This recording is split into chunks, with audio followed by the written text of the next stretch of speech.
Good morning, Rock Church. How you guys doing? Good? Good to see you guys out there. Welcome to the month of December. Y'all excited about December being here?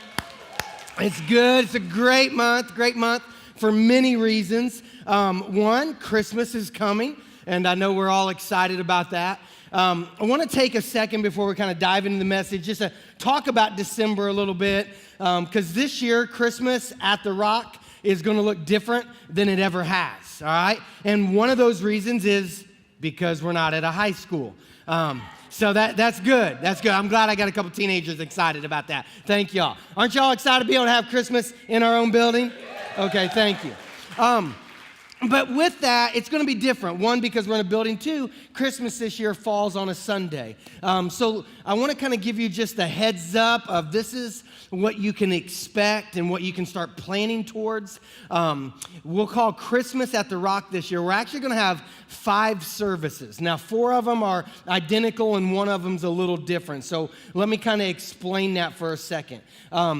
Christmas at the Rock, kind of our big Christmas services are going to go from Thursday night to Saturday night, all right? So Thursday night at 6:30, Friday night at 6:30, and then Saturday at 4 and 5:30. We're going to have 4 different services. During those services, it's full kids programming, regular programming like you'd get, at the Rock.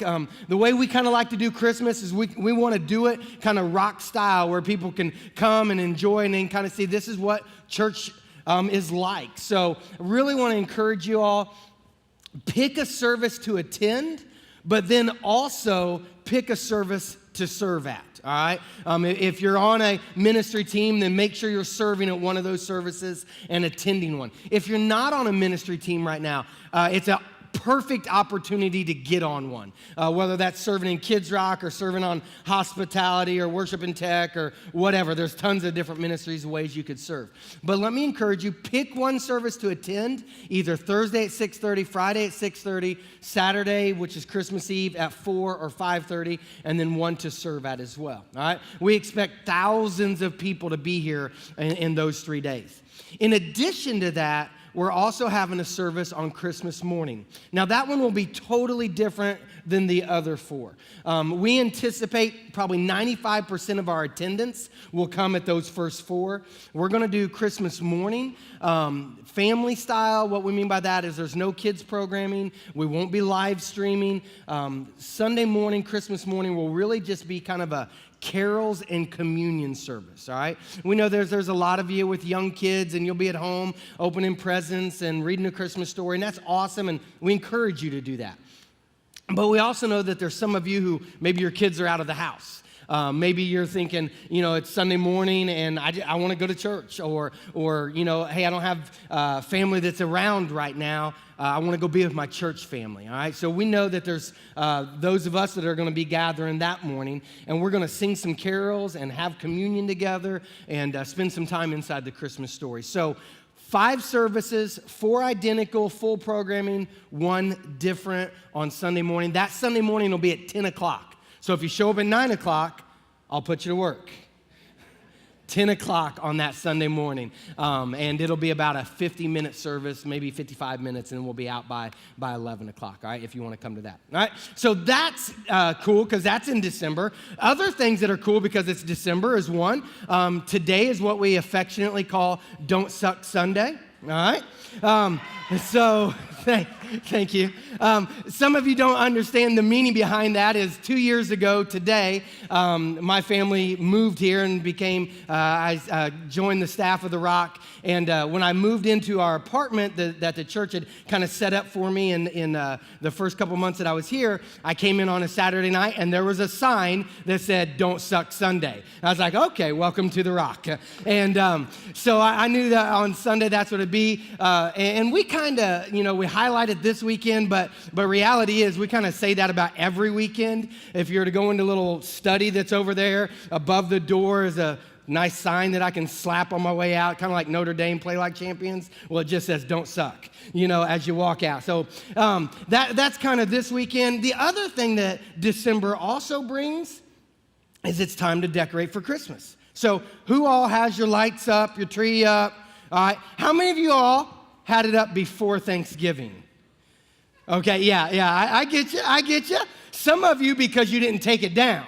But others of you put it up here. And here's what I have found as I age. It seems like the older I get, the earlier my Christmas stuff goes up. You know what I mean? It's like when I came in this year, it's like the beginning of November. It's every night I'd come into the house. Krista has the Hallmark Channel on watching Christmas movies, all right? So some of you can feel my pain. But anyway, so then we ended up decorating a little bit earlier and doing all that. And how many of y'all put like lights on your house, like on the gutters, on the outside of the house? Okay. And that's an awesome thing, but it's also a difficult thing, you know what I mean? Because it means it's time to clean out the gutters, it's all those things that come with it. And I would say it's worth it. It's worth it. Like when you put your lights out and it looks cool, you're like, man, that's cool. Now, I don't go overboard. Some people go like crazy overboard. There's a new Christmas show out. It's like, I think it's the third or fourth year. I don't know if you've heard about it. The Great Christmas Light Fight. Tomorrow night is the premiere. And like they do like things like this. Like that's something done to music. Like I don't do that. And some of y'all might go, yeah, that's a little overboard. I saw one of them was done up to the Star Wars theme. Kind of crazy, you know what I mean? But some people go crazy. Or if you really want to talk about people who've went like overboard with their lights on their house, like we can just remember the great Christmas movie, Christmas Vacation, right? And Clark, right? You know, it's like, oh, yeah, baby. You know what I mean? But if you've seen this movie, and it's okay to admit you have, we're that kind of church, all right? But if you've seen it, you know that like he spends all this time decorating his house and putting all these thousands upon thousands of lights up, and then he goes, it's like it's time, you know? And when he plugs, nothing. Like he plugs it in with all this excitement, but nothing, because no power was running to the lights. And guys, I can tell you that when you hang Christmas lights, and then you get it done and you flip the power on and the power doesn't come on, or you flip the power on and in the middle of the whole system, there's one strand that's out, oh, then it's not worth it. Climbing on that roof, cleaning out them gutters, doing all that, then it's just like, oh, you gotta be kidding me. You know what I mean? And I wanna kind of use that analogy to springboard us into our topic this morning. And it's this concept of God's power. Because we have to ask ourselves, if God is in power, then is it worth believing in him? And I would say it from this angle, like if we can see the power and tap into the power and realize how the power affects us, then maybe it is worth it. But if we just say that God's in power, but then we see no value in that, then we go, well, then does it really even matter? Is it even worth it that he has the power? All right. Now, just backing up just a little bit, in case you haven't been here the last couple of weeks, we're in this series called Believe. We've kind of entered into a conversation that we call it, where we can just ask that question, is God worth believing in? And we've said that you could text in questions. You might see a phone number pop up every now and then. We kind of started the conversation by going, well, is God even there? And we kind of looked at some evidences of God, some cosmological and design evidences, arguments, and we kind of said, well, yeah, it's plausible that there's a God, and if there is, how would we know about him? And we said, well, let's look at what Jesus had to say, because Jesus talked about God more than anybody else. And then last week we said, well, okay, if this God is there, is he in control? And we really started wrestling with, you know, if there is a God, then he would need to be in control. But if he is in control, why is there so much pain and suffering and evil? Like, why do these things still exist? And we're like, if God's in control, why would that even happen? And we started to really wrestle with that and started understanding that a God who wants a personal relationship with us allows us to choose to worship him, allows us to walk into that relationship, or allows us to walk towards sin. And because of sin and because of some decisions that we make, it has consequences that ended up negatively affecting us. And today I want us to dive into this concept of power. That does he really have the power? And is that power available to us? And I think we would start with this idea that he has the power, all right? Well, if I was to say that, why would I say that? And I'd say that because Jesus said that God, that his Father is the most powerful person, the most powerful thing out there, that he has the greatest amount of power. And to look at that, I want us to open up what I call a biography of Jesus, all right? It was written by a guy named John. Sometimes we call these the Gospels, but what the Gospel is, it's a biography. A follower of Jesus wrote about Jesus and about what he said and recorded his words. And so what we find in John chapter 10, it says this. Now, in context, this is Jesus talking about salvation and who has eternal life and who doesn't and stuff like that. But there's some words in there I think that really hit us for the concept of does he have the power? It says this in verse 28. I give them eternal life, and they will never perish. No one can snatch them away from me. For my Father has given them to me. He is the more powerful than anyone else. No one can snatch them from my Father's hand. He is more powerful than anyone else. So if we're wanting to find out, does God have the power? What does Jesus have to say about this? Jesus says, yes, he does, because he's more powerful than anybody else. And I think that's good. But I think it gets even better when we realize that if he is in power, he also gives that power. It's another story that's found a little bit later in the book of John. It's a conversation that Jesus is having with a guy named Pilate, all right? Now, Pilate is a Roman governor. Pilate's basically a soldier, a politician who's in charge of the area of Jerusalem.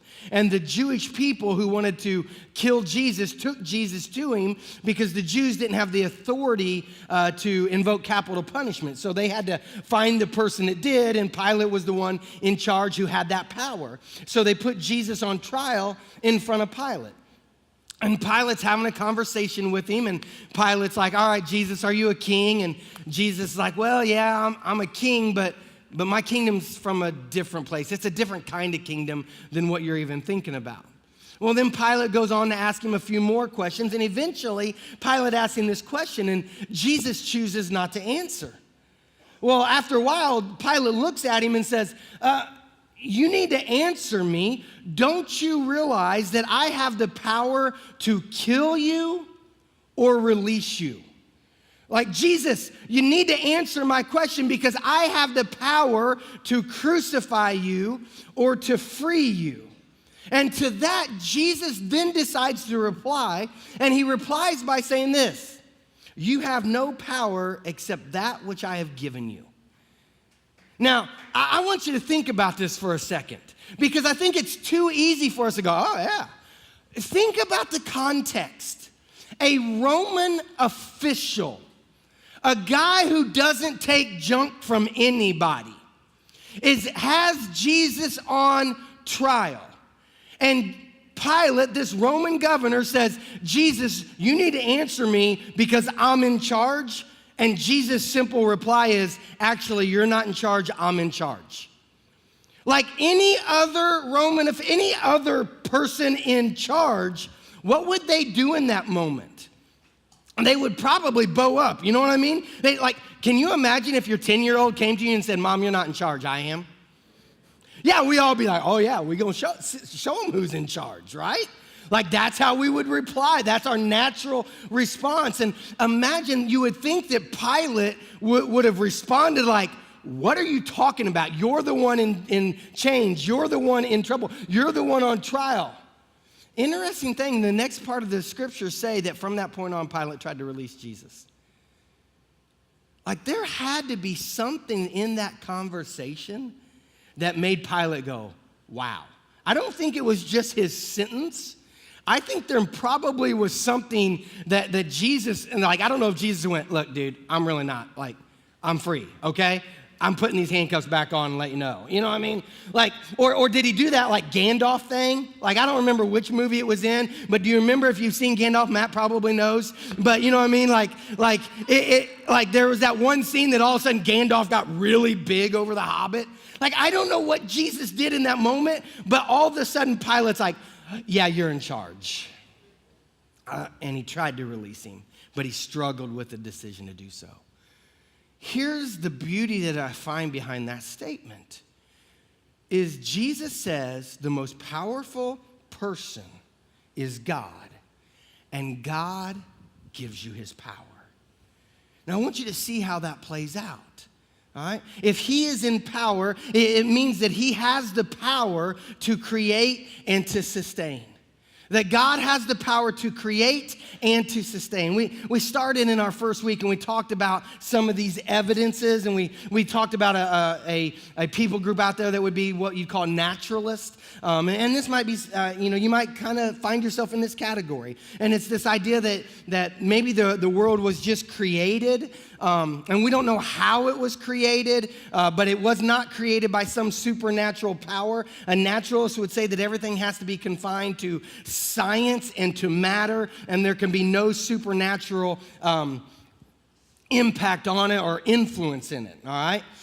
And some people believe that. And then there's some people who would call themselves deists, who would believe more that, for creation to happen, there had to be some kind of supernatural interaction, some type of godlike character that kind of got it started. But a deist would say a God got it started, but then removed himself from it. That basically said, let me get things started, and then I'm going to kind of take a back seat, and whatever happens next, happens next. Because there had to be some supernatural reason that all of a sudden we had a universe, all right? Now, a creationist would say it different. A creationist would say that there is a God who created something out of nothing. And I used this phrase before, that something created something out of nothing. A God created something out of nothing. And a creationist would say that God did this through the power of his word, that God is all powerful, so out of nothing, he was able to start something. And how was he able to do that? Well, he just did it by speaking it into existence. Let's look at some of the Jewish scriptures to figure this out. Jewish scriptures, sometimes we call it the Old Testament. This is what it says in Jeremiah chapter 32, verse 17.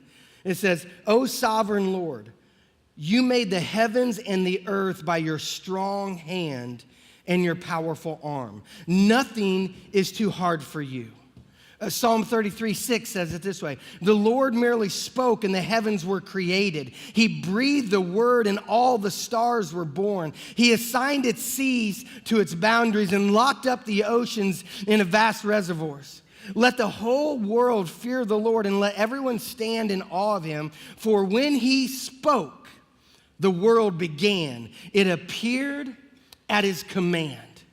That God has the power, the scriptures proclaim, to speak things into existence. That he spoke the stars into the sky. That he spoke the seas into their space. That he spoke the trees up from the ground. And creationists would look at this different. All right, there's some creationists that would look at scriptures and they'd say, on this day, God spoke this and this happened. And 24 hours later, he spoke this and this happened. And then other people, other creationists would say that God spoke it. He spoke this into an existence, and in this time period that happened. And then he spoke this into existence, and in that time period happened. It's kind of a discussion that some people would call the difference between a young earth and an old earth. You can Google that. It's a fascinating study if you want to look into it. Both ideas are found in Scripture because both ideas are born out of a concept that God spoke it and the heavens appeared. That God spoke it and the world appeared. The trees appeared. That he has the power to do that. And I know in my finite mind, that just seems so out there. But if he has the power, then he can do that. But the difference between just being a deist who says he has the power to start it, as a creationist, you say he doesn't just have the power to start it, but he has the power to sustain it. Like he has the power to keep it going. He has the power to infuse his power into his creation. Another scripture, let me read it. It says this, Colossians chapter 1. This is New Testament writings. It was written by a follower of Christ to explain who Jesus is and how Jesus fits into the creation story. It says this: Christ is the visible image of an invisible God. He existed before anything was created and is supreme over all creation. For through him, God created everything in the heavenly realms and on earth. He made the things we can see and the things we can't see, such as thrones, kingdoms, rulers, and authorities in the unseen world. Everything was created through him and for him. He existed before anything else, and he holds creation together. The thought process behind that is that Jesus is the one who is sustaining what we have. Now, I started doing some studying on this kind of stuff probably a month, 2 months ago. And part of my studies took me into the laws of thermodynamics. You with me still? Like when I read that, like I started going, what? I'm like, if you know me, like I like history a lot. I like geography. I like English. When it comes to math, science, not so much. So when I started getting into the laws and started reading about thermodynamics, I started going, wait, look how this fits inside of creation. And it started kind of melting my brain. So I went to Matt, who's our resident geek on staff. I don't know if you know that. Because he loves science, he loves math, he loves Star Wars. You know what I mean? So, kind of makes him a geek. And I was like, Matt, have you ever looked at how the law of thermodynamics and creation, about how they play together? And he's like, no, I really haven't. I said, dude, go check this out. He comes back 2 or 3 days later. He's like, Josh, this is like, and I was just like, all right, okay, too much. But Matt, do me a favor, come up here real quick. Because I want you to just share with us a little bit, as you started looking into it a little bit more as well, like how these play together, right? Now, honestly, there's some of you, right now is a perfect time to go to the corners and get a coffee break, all right? Because you might be like me. But some of you are like critical thinkers, and you're like, man, yes, I want to hear this. So how do these play together? Sure, good question. So who's ready for a physics lesson right here? And if you're trying to fact check me or whatever, I study physics. That's what I got my degree in college in. So we studied law of thermodynamics. And so it was really fun when Josh asked me to talk about this, because in the most basic sense, the laws of thermodynamics say that energy cannot be created or destroyed, okay? Say, and just help me out. Energy cannot be what? Created. Everybody say created. Or destroyed. It can only change in form. So what some of my science buddies that I went to school with, it was sort of fun because they'll believe that. They'll say energy always has been and always will be, which was funny that they have no problem believing that about energy. But when it came to God, they had a hard time believing that God existed forever and will exist forever. So there's that. That was fun. Sure. So it can't be created, can't be destroyed, can only change in form. And when it changes in form, it changes to either something that we can use, it's usable energy, or it's unusable energy. So I'll explain, all right? So let's take your car, for example. Your car requires an energy source to go, right? And that is energy sources in the form of fuel. So we fill up at the gas station, we put energy into our car, and it goes because that energy combusts and it makes the car go. Now, a part of that energy goes into the car, and it's used up to make the car go. Sure. But a part of that is wasted through heat, right? Because when you use your car for a little while, if you go and put your hand on the engine, what's going to happen to your hand? It's going to get burned, right? Because part of that energy has been lost or transformed into heat energy, which is unusable. We can't use heat energy. If we could, and we could just take that heat and put it right back in the gas tank, you'd never have to stop and fill up for gas. And wouldn't that be great, right? Amen. But we can't, because energy can't be created, can't be destroyed, but it can change and form into heat energy, and it can be lost. Now, what does that have to do with anything? I'm glad you asked. Because what creationists and the law of thermodynamics would say is that if you give it long enough, all energy is going to turn to heat, and everything's going to be destroyed and be in disorder.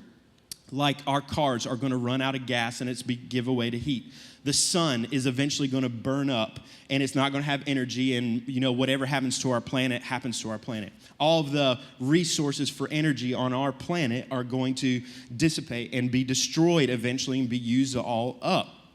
And that causes some people fear. Now, we're reading a book right now that says faith doesn't ignore fact, That's right. but it doesn't ignore God either. So fact, physics, law of thermodynamics says, hey, eventually all of this stuff is going to burn up and be gone, right? The sun's going to run out. The earth is going to run out. And that might freak you out. And you might think, how many more years do we have left on this earth or whatever? And that's what law of thermodynamics says. But we look at fact. And as Christians, we don't ignore fact. We're not ignorant. We don't just blindly believe. We're studied and learned, and that's good. But it doesn't ignore God either. Mm-hmm. And I love what those verses just say, that the law of thermodynamics is true unless something sustains it. That's right. If an infinite power source is continuing to put power back into our system. So fact says the sun will burn out, but God says he's going to hold it for as long as he needs it to accomplish his will and purposes, right? That's right. So, and then you look in Revelation 21 at the very end, it says that in the new heaven, the new Jerusalem, we won't even need the sun because the glory of Jesus, the Son, will continue to sustain us as people from there. So it's real good stuff, real good stuff. I'd love to talk to you more about that. Text in a question. That'd be a lot of fun. So cool. All right. Thank you. And by the way, Lord of the Rings, that was from the first movie. It was Gandalf looking at Bilbo Baggins saying, don't take me as a conjurer of cheap tricks. All right? Exactly. I said he would know. Because he's our resident geek. What's this like? You're like, okay, great, but how does that play out like in my life? You know what I mean? And the way I say it plays out is look at Jesus a little bit, all right? It's not just one of those things that we can look at facts and faith and put them together, but we can look at how Jesus, by fact, displayed this. We see it recorded in the book of Luke. Again, another biography of Jesus written by a historian. And he wrote this historical record of Jesus. And in Luke chapter 8, we see that the disciples, the followers of Christ, were all on a boat. And as they were going across the sea, the wind and the waves were crashing in. And they thought they were going to die. And so they went to Jesus and they woke him up and like, Jesus, don't you care that we're about to die? And Jesus kind of gets up. He looks at the wind and the waves. He's like, you have little faith. Hey, stop. Be still. And immediately the winds and the waves, they stop. Well, why do they stop? Because the one in power is the one infusing them with power. And if he wants to say stop moving, he can say stop moving. Because he has the power to create and to sustain his creation. But more so than that, he doesn't just have the power to create and sustain, but he has the power to defeat and to reign. And what I mean by that is if we were to continue on in the book of Luke, we would see several different things happening where he is defeating evil, defeating sin, defeating illness, defeating death, and he is reigning in power. We see that as he comes across the seashore, after this experience on the open waters, they land on the land on the shore, and as they start walking on the shore, this guy comes running up to him that's filled with demons. That evil has attacked him, and he's living just a horrible, difficult life. He's plowing a field of difficulty, if you can imagine what I mean by that.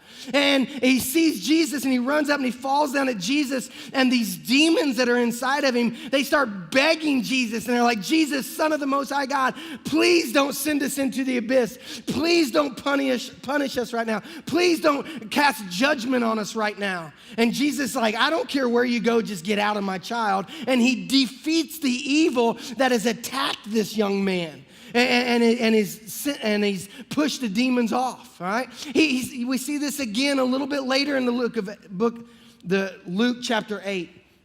And we see that Jesus is walking down the road, and he's got crowds all around him, and this lady who has an issue of blood, basically her cycle had been messed up for 12 years is the easiest way to say it. And she's gone to doctor after doctor trying to find healing, trying to find help, can't find any. She hears about Jesus and that he has the power to heal. So she sneaks up in the midst of a crowd, and she touches the edge of his cloak, the edge of his garment, hoping that maybe by somehow the power will be transformed. And sure enough, she's healed instantly. And Jesus cries out, he says, hey, who touched me? You know, the disciples are like, man, people all around you, man. People are touching you all over you. He goes, no. Somebody touched me in faith because I just felt the power come out of me. This lady came and fell down at his feet and said, and he's like, hey, don't worry about it, daughter. You go in peace. Because he has the power to defeat illness. He has the power to defeat death. From there, he went on to a guy's house named Jairus. And Jairus' daughter had died. And when Jesus entered into the house, the people were like, dude, you don't need to be here. She's already dead. And Jesus like, she's not dead. And they look at him like he's a fool and basically go, what are you talking about? She is dead. And he walks right into the room, looks at this little girl, grabs her by the hand and says, my child, get up. And this little girl comes back from the dead. You see, Jesus doesn't have just the power to create and to sustain, but he has the power to defeat and to reign. And the beauty of all that is he has the power and he gives us the power. You know what I'm saying? Like with Pilate, he gave the power. And to me, that's what makes it worth believing in. Because the God who just has the power but is removed from us, well, great, but is that worth me believing in? But if I see that God has the power and he wants to give us and transfer that power to us, I go, all right, now that might be worth it. I mean, think about how many of y'all lost power during the hurricane, right? Like most of us in this room.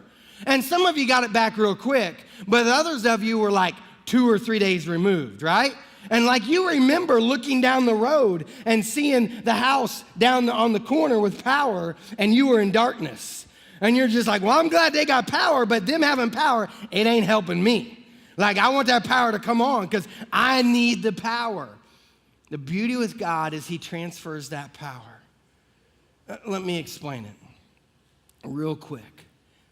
He says that he has the power to create and to sustain, which means he has the power to sustain us in weakness. When you're going through hardship, when you're going through just a field of difficulties, he has the power to sustain you and help you through that, whatever it might be you're wrestling with. The book of Matthew, again, another biography about Jesus, says it this way. It says, then Jesus said, come to me, all you who are weary and carry heavy burdens, and I will give you rest. Take my yoke upon you. Let me teach you, because I am humble and gentle at heart, and you will find rest for your souls. For my yoke is easy to bear, and the burden I give you is light. Guys, to me, this is just one of my favorite verses because it helps me understand that when I'm going through a field of difficulties, I don't have to navigate it on my own. Now, I don't know if you understand what he means by a yoke, but this is a yoke. All right, and if you grew up on the farm, you'd go, yeah, I know what a yoke is. Maybe you didn't grow up on a farm and you go, oh, so that's a yoke. All right, and this is what a yoke does. A yoke, what you do is you take two animals and you tie them together, you connect them. Because the law of synergy says that two things joined together can accomplish more than each individual on their own. So what you would do with this is you would harness two different animals and let's say you were plowing a field and together they would pull that plow and they would, bust up that ground so that you could do what you got to do. Here's what I want you to think about when Jesus says, take my yoke. He's saying, get connected to me. Take my yoke upon you. Join in with me because here's what you'll find if you connect yourself with me, that my yoke is easy, that my burden is light. What Jesus is saying is if you will connect yourself to me, then what I'll do, I'll pull the weight. If you'll connect yourself to me, I'll take care of that field. I'll help you plow that field. I will do the hard labor. And I think so many times what we end up doing is we try to do it on our own. But what Jesus says is, man, I've got the power and you can do way more with me than you can do on your own. So let me pull. Let me pull. And when we realize that, then what that does is it doesn't just help us it just doesn't give us that ability to sustain us in our weakness, but it also allows us to tap into his power so that we can defeat the evil that might be going on. You know what I mean? Like, let's just admit it. Bad habits have a tendency to come and attack us, right? Like for some of us, there's some bad habits that we struggle to get rid of. And that bad habit might be a bad habit. That bad habit might be a sin habit. And there might be a sin that you just keep struggling with. And that you're just like, man, I need help to kick this sin habit. This thing is just attacking me. Maybe that sin habit is actually an addiction. And you're wrestling with an addiction and you've been fighting hard and you're like, I'm gonna stop, I'm gonna do this. But you've never tapped into the power of God. You're trying to do it on your own. And if you talk to any of my friends who are in recovery, they'll say, you can't kick an addiction on your own. You can't defeat those things on your own. The first thing you gotta admit is that you're powerless to do it on your own. And then secondly, recognize that there's a greater power who has the power to do it. So thirdly, connect to that power because he's the one. And whether that's an addiction that you're wrestling with, whether that's just some sin that's attacking your life, or whether that's maybe evil that somebody else is doing that's hitting you. What we have to understand is that on our own we're powerless, but with Christ we have the power to defeat whatever it is that might be attacking us. And to me, that makes it worth believing. Is God worth believing? Does his power make him worth believing? And I want to say yes, because his power is not just a power that he uses and holds on to and is for him alone, but his power is available for us. So I just want to challenge you this morning, maybe to tap into it. Maybe to say, I'm willing to give that a try because that's worth believing in. You know, we're going to go into a time of response like we always do here at The Rock. And I want to challenge you this morning that, man, if you're a follower of God, if you said, man, I believe, then I just want to challenge you then just to respond to him in worship. But I also want to challenge you that maybe you're going through a field of hardship. Or maybe you're going through a field of sin. Maybe it's time to say, you know what, I need to connect myself to Christ because I need him to help me. I need him to navigate this for me. I need him to just deal with this. And if that's you this morning, I want to challenge you, let God do the work that he can do in your life. And whether you want to just stand in worship or whether you want to come up front, there's communion to the right and left of the stage. If you want to take communion, you're welcome to do that. Maybe you want to go over to the prayer corner and pray just a little bit by yourself. Feel free to. Whatever you feel like you need to do. But I also want to say to those of you who are, maybe you're just wrestling with this idea of belief. Maybe just wrestling like, do I really believe? Do I really want to believe? Is God worth believing in? Then I would challenge you this morning just to continue to take steps towards him. Continue to go down this conversation. Because who knows that if you're willing to open up your mind and open up your heart, that you might just see that the power that he has available for you. You know, just last week I was talking to a young lady who's been coming to church here for a little bit. It was a couple months ago that she came and talked to me on a Sunday morning, and she's like, I need Jesus. I was like, all right. She goes, I don't know what that means. I don't know anything about him. I don't know what this baptism thing is that you're talking about, but I just know I need this guy you're talking about. I was like, girl, that's all you need to know.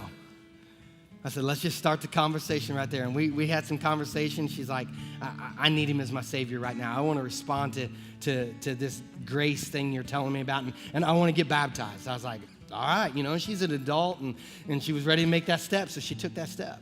Well, it's crazy. She came up to me last week, and she said, Josh, I never knew that life could be so good.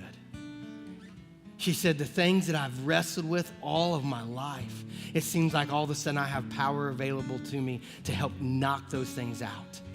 The things I've struggled with, that God is just helping me to fight them. She's a perfect illustration of someone who said, I'm going to take a chance on this God and that he's worth believing in. And she's realized the power of change that he has brought. Maybe that's you today. And if that's you, man, come talk to me. I'll be hanging out at the back right by those Connect doors. I have some people hanging around me who would love to talk to you as well. We'd love to help you maybe take that same step that she did. Would you do me a favor? Let's stand together. I'm going to pray, and then we're going to respond. God, I thank you that you are all powerful, that you have the power, and that you release it to us for our blessing, for our benefit, for our growth, and for your glory. God, I pray this morning that we would tap into that. In your son's name, amen. Church, let's respond.